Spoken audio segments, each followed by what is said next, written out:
नमस्कार दोस्तों, कैसे हैं आप सब। दोस्तों, संविधान में स्टेट और सेंट्रल गवर्नमेंट के रिलेशन को बेहद महत्वपूर्ण डोर से बांधा गया है और वो डोर है इंडियन टैक्स सिस्टम। हम हर उत्पाद पर टैक्स देते हैं और वो टैक्स हम जीएसटी के रूप में सरकार को पे करते हैं। अब मोटे तौर पर समझे तो सरकार का पूरा सिस्टम टैक्स की कमाई पर ही टिका है, फिर चाहे वो स्टेट गवर्नमेंट हो या फिर वो सेंट्रल गवर्नमेंट हो।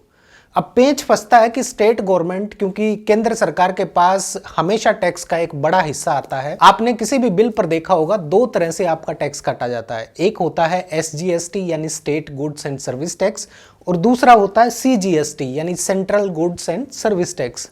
एसजीएसटी स्टेट गवर्नमेंट कलेक्ट करती है और ये उन प्रोडक्ट्स या सर्विसेज पर वसूला जाता है जो केवल एक स्टेट तक ही सीमित हो, जबकि जो सेवा या प्रोडक्ट एक राज्य से दूसरे राज्य में बिकने जाते हैं या पैन इंडिया में बेचे जाते हैं, वहां वसूला जाता है सीजीएसटी। और ये टैक्स पूरा केंद्र सरकार वसूल करती है और बाद में जो भी संबंधित स्टेट्स होते हैं उनकी सरकार को उनके हिस्से का टैक्स दे दिया जाता है। अब आप अंदाजा लगाकर देखिए कि स्टेट लेवल पर कितने ऐसे बिजनेस होंगे जो केवल उसी स्टेट तक सीमित रहते होंगे, और ऐसे कितने बिजनेसेस होंगे जो एक से अधिक स्टेट्स में अपनी सेवा दे रहे होंगे।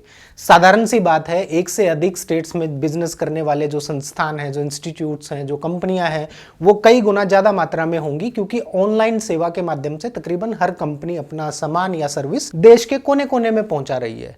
अब ऐसे में सारा टैक्स केंद्र सरकार के खाते में जमा हो जाता है। अब आप सोचकर देखिए कि अगर किसी राज्य का ये टैक्स का पैसा केंद्र सरकार समय पर ना दे या बेहद कम रकम रिलीज करे तो वो राज्य कैसे अपना खर्च चलाएगा, जनहित योजनाएं कैसे सुचारू रूप से चल पाएंगी। ये तो हो गया एक टैक्स कलेक्शन का मोटा मोटा सा सिस्टम। अब बात आती है कि इस सिस्टम का राजनीतिक लाभ कैसे उठाया जाता है। जाहिर सी बात है कि केंद्र में जिस पार्टी की सरकार है वहीं देश के कुछ स्टेट्स में विपक्षी पार्टी की भी सरकार होती है। अब केंद्र सरकार के खाते में जो टैक्स गया उसको रेगुलेट करती है फाइनेंस मिनिस्ट्री। हालांकि जो इस पूरे टैक्स सिस्टम में सेंट्रल गवर्नमेंट ने जो टैक्स वसूला है उसमें स्टेट का कितना हिस्सा है ये डिसाइड करने वाला कमीशन एक इंडिपेंडेंट कॉन्स्टिट्यूशनल बॉडी होती है। लेकिन फिर भी केंद्र सरकार से ऊपर होकर वो जो आयोग है वो कहां जाएगा। अब आम आदमी को इतना नहीं पता होता, लेकिन केंद्र सरकार चुपके से उस विपक्षी राज्य के टैक्स का जो हिस्सा होता है उसको रोक देती है, और जो केंद्र सरकार के हितैषी राज्य होंगे या उनके सेम पार्टी के जहां सीएम बने होंगे, सरकार होगी, उनके हिस्से के टैक्स का पूरा पैसा रिलीज कर दिया जाता है। अब पैसा ना मिलने से एक स्टेट की ग्रोथ स्लो हो जाएगी, क्योंकि उस पैसे पर बहुत सारी जनहित योजनाएं टिकी होती हैं, और जिस राज्य को टैक्स का पूरा हिस्सा मिल जाएगा, पूरा पैसा मिल जाएगा अपना, उसकी ग्रोथ अच्छी हो रही होगी, क्योंकि उसकी सारी जनहित योजनाएं, इंफ्रास्ट्रक्चर, रोड बनाने के जो प्रोजेक्ट हैं या जितनी भी चीजें हैं जो एक स्टेट को ग्रो करती हैं वो सब अच्छी ग्रोथ कर रही होंगी, काम कर रही होंगी। और इसी ग्रोथ को केंद्र और राज्य सरकार मिलकर अपनी सरकार की शान में कसीदे पड़ रहे होते हैं, जबकि विपक्षी पार्टी की सरकार वाले राज्य की ग्रोथ रुकी दिखाकर उस स्टेट की सरकार को बिल्कुल फेल और निकम्मा साबित कर दिया जाता है। एक बार जोर से प्रचार होने के बाद जब केंद्र सरकार के नेताओं की कुंठा शांत हो जाती है तो फिर उस स्टेट को थोड़ा सा पैसा रिलीज कर दिया जाता है। दूसरा जो सबसे जरूरी पॉइंट होता है वो केंद्र सरकार की परियोजनाओं को लागू करने के लिए जो फंड होता है उसको लेकर है। बहुत सारी परियोजनाएं केंद्र सरकार लॉन्च कर दी और स्टेट गवर्नमेंट को वो परियोजनाएं लागू करने के लिए फंड रिलीज होता है। अब विपक्षी पार्टी की सरकार जिस राज्य में होती है वहां केंद्र सरकार अपनी उस परियोजना का खूब ढोल पीटती है, लेकिन उस स्टेट को पैसा नहीं देती, जिसके कारण वो परियोजनाएं समय से लागू नहीं हो पाती।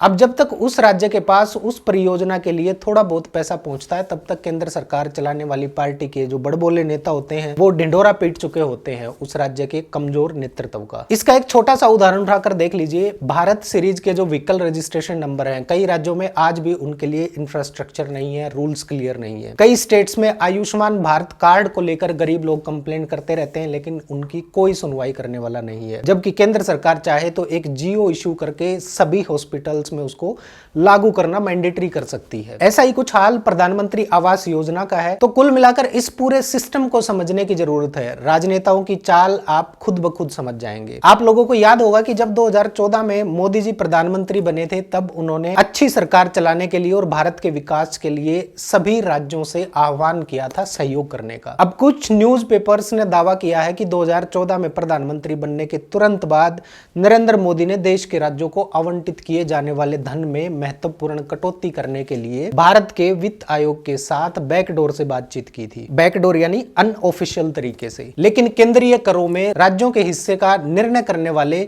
फाइनेंशियल कमीशन यानी वित्त आयोग के चीफ ने इसका विरोध किया और मोदी जी को मजबूरन पीछे हटना पड़ा था। और इसके बाद मोदी सरकार ने अपना पूर्ण बजट 48 घंटों में दोबारा से तैयार किया था, जिसमें कल्याणकारी कार्यक्रमों के लिए जारी की जाने वाली फंडिंग में कटौती करने वाली बात को हटाया गया था, क्योंकि केंद्रीय करों के राज्य सरकारों को दिए जाने वाले एक बड़े हिस्से को रोकने की मोदी जी की धारणा सफल नहीं हो पाई थी, विफल हो गई थी। बताया जाता है कि उसी समय मोदी जी ने संसद में झूठा दावा किया था कि उन्होंने राज्यों को आवंटित किए जाने वाले टैक्स शेयर पर वित्त आयोग की सिफारिशों का स्वागत किया है, जबकि वो इसके बिल्कुल विपरीत थे, अगेंस्ट थे बिल्कुल। आपकी जानकारी के लिए बता दूं कि संघीय बजट बनाने में वित्तीय सौदेबाजी और पर्दे के पीछे की चालबाजी के ये खुलासे खुद सरकारी थिंक टैंक नीति आयोग के सीईओ श्री BVR सुब्रमण्यम ने किए थे। बताया जाता है कि वो प्रधानमंत्री कार्यालय में संयुक्त सचिव के रूप में मोदी जी और वित्त आयोग के अध्यक्ष YV रेड्डी के बीच बैकडोर की बातचीत में बिचौलिए थे। शायद इतिहास में ऐसा पहली बार हुआ है जब वर्तमान भारत सरकार के किसी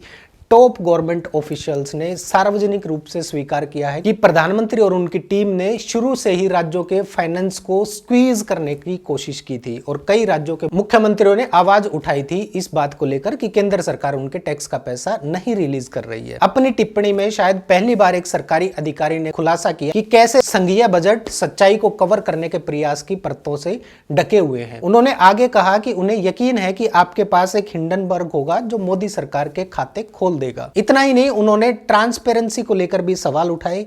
आपकी जानकारी के लिए बता दूं कि RTI कानून मोदी सरकार ने पूरी तरह से निष्क्रिय कर दिया है और कोरोना काल में PM केयर फंड के नाम पर इकट्ठा किया गया पूरा चंदा और पार्टियों को डोनेशन के तौर पर मिलने वाले इलेक्टोरल बॉन्ड्स को पूरी तरह से व्यक्तिगत और कॉन्फिडेंशियल कर दिया गया है, जबकि ये सब पब्लिक के सामने होना चाहिए था। द रिपोर्ट्स कलेक्टिव ने जब एक दशक पुराने बजट और अन्य दस्तावेजों के खिलाफ किए गए सुब्रमण्यम के दावों को इंडिपेंडेंटली वेरीफाई किया और बताया कि सुब्रमण्यम ने सरकार द्वारा वित्त पोषित बुनियादी ढांचे वाली परियोजनाओं में वित्तीय गबन और धोखाधड़ी का विवरण भी दिया है, जिसे सरकार ने एक मजाक बताते हुए टालमटोल कर दिया। इस मामले ने तब तूल पकड़ा और ताबड़तोड़ खुलासों के बाद जब रिपोर्ट्स कलेक्टिव ने प्रधानमंत्री कार्यालय से कुछ डिटेल्ड क्वेश्चन किए तो उसके कुछ ही घंटों बाद इस यूट्यूब चैनल के उस सेमिनार के वीडियो को प्राइवेट करवा दिया गया था, ताकि बात आम जनता के बीच ना पहुंच सके और वित्त मंत्रालय PMO ने रिपोर्ट्स कलेक्टिव के प्रश्नों का जवाब नहीं दिया था। आपकी जानकारी के लिए बता दूं कि भारत के संविधान के अनुसार एक स्वतंत्र वित्त आयोग जो अर्थशास्त्रियों और सार्वजनिक वित्त विशेषज्ञों से बना है, यह तय करता है कि संघीय सरकार को अपने टोटल टैक्स कलेक्शन में से राज्यों के साथ कितना प्रतिशत पैसा साझा करना चाहिए। इसमें सेस और सरचार्ज इंक्लूड नहीं होते हैं। 14वें वित्त आयोग की स्थापना 2013 में की गई थी और लगभग उसी समय नरेंद्र मोदी गुजरात राज्य के मुख्यमंत्री के रूप में प्रधानमंत्री पद के लिए प्रचार कर रहे थे और मोदी जी चिल्ला चिल्ला कर कह रहे थे वित्त आयोग को कि वित्त आयोग केंद्र सरकार द्वारा कलेक्ट किए गए टैक्स का 50% हिस्सा राज्यों को दे। इसके बाद दिसंबर 2014 में वित्त आयोग ने अपनी रिपोर्ट में सिफारिश की कि राज्यों को केंद्रीय करों का 32% से बढ़ाकर 42% हिस्सा मिलना चाहिए, लेकिन मोदी जी ने प्रधानमंत्री बनते ही अपने वित्त मंत्रालय के साथ मिलकर करों में राज्यों की हिस्सेदारी को 33% से भी कम रखने की कोशिश की, ताकि संघीय सरकार के लिए एक बड़ा हिस्सा बचाकर रखा जा सके। संघीय सरकार यानी कि केंद्र सरकार। यहाँ एक बात समझने की है कि संवैधानिक प्रावधानों के तहत सरकार के पास केवल 2 ऑप्शन होते हैं, या तो केंद्र सरकार वित्त आयोग की सिफारिश को स्वीकार करे या अस्वीकार कर दे और एक नया आयोग स्थापित करे जो औपचारिक या अनौपचारिक रूप से सरकार के साथ बहस या बातचीत नहीं कर सकता। लेकिन प्रधानमंत्री ने वित्त आयोग के अध्यक्ष YV रेड्डी, जो कि पहले भारतीय रिजर्व बैंक के गवर्नर थे,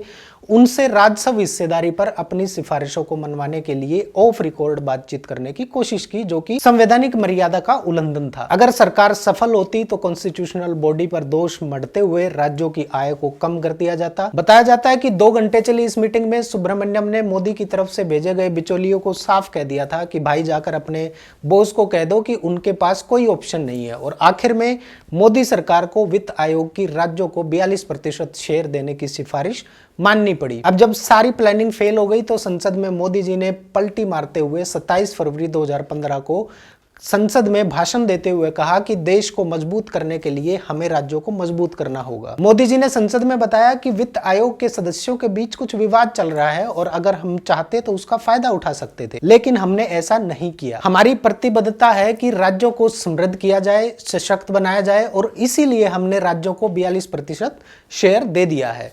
अब आप समझ गए होंगे कि राजनेता कैसे सरकारी मशीनरी के साथ खेलते हैं, लेकिन कुछ ईमानदार अफसरों के जिंदा जमीर के कारण देश के गरीबों को उनका हक मिल जाता है। आपकी जानकारी के लिए बता दूं कि साल 2015 के बजट में स्कूली शिक्षा के लिए दी जाने वाली राशि में पिछले वर्ष की तुलना में 18.4% की कटौती की गई थी। सुब्रमण्यम का कहना था कि राज्यों और संघीय सरकार के बजट अविश्वसनीय थे, क्योंकि दोनों ही स्तर पर सरकारें ऋण के स्तर का खुलासा करने से बच रही थी और अकाउंटिंग ट्रिक्स और सिंपल धोखाधड़ी का प्रयोग कर रही थी इसे छुपाने के लिए। ऐसे में डोमेस्टिक और इंटरनेशनल इन्वेस्टर्स जो थे उनके बीच में चिंता थी, वो चिंतित थे, उन्हें सरकार की कमाई से ज्यादा खर्च करने का तरीका जो था वो डरा रहा था। इसी डर को दूर करने के लिए सरकारें अपने खर्चे को उधार से पूरा करने के लिए अकाउंटिंग ट्रिक्स अपनाती हैं और इन ट्रिक्स को बजट दस्तावेज से बाहर रखा जा सकता है, जिसे ऑफ बजट उधार के रूप में जाना जाता है। सीधे शब्दों में कहें तो ये वो लोन हैं जो आमतौर पर सरकारी कंपनियां लेती हैं, जो सरकारी खातों में रिफ्लेक्ट नहीं होते हैं, लेकिन आखिर में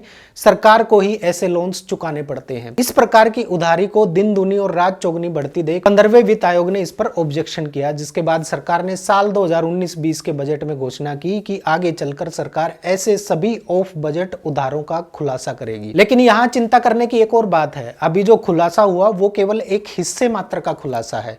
इसके अलावा उधार लेने का समय, उधार ली गई राशि कितनी थी, उधार लेने की समय सीमा क्या है, उसकी ब्याज दर क्या है, इसके बारे में किसी को कुछ भी नहीं पता। इतना ही नहीं, देश के कंट्रोलर एंड ऑडिटर जनरल ने भी सरकार को अपनी 2022 की एक रिपोर्ट में एक्सपोज किया और कहा कि अभी भी सरकार ने अलग अलग सरकारी स्वामित्व वाले निकायों द्वारा जुटाए गए 1.69 ट्रिलियन रुपए से अधिक का खुलासा नहीं किया, जबकि ये अतिरिक्त बजटीय संसाधनों पर बजट विवरण का हिस्सा होना चाहिए था। दोस्तों, इस पूरे तंत्र को लेकर चाहे कितना भी मटेरियल कलेक्ट कर लो, आप जितना अंदर घुसते जाओगे आपके होश उड़ते जाएंगे।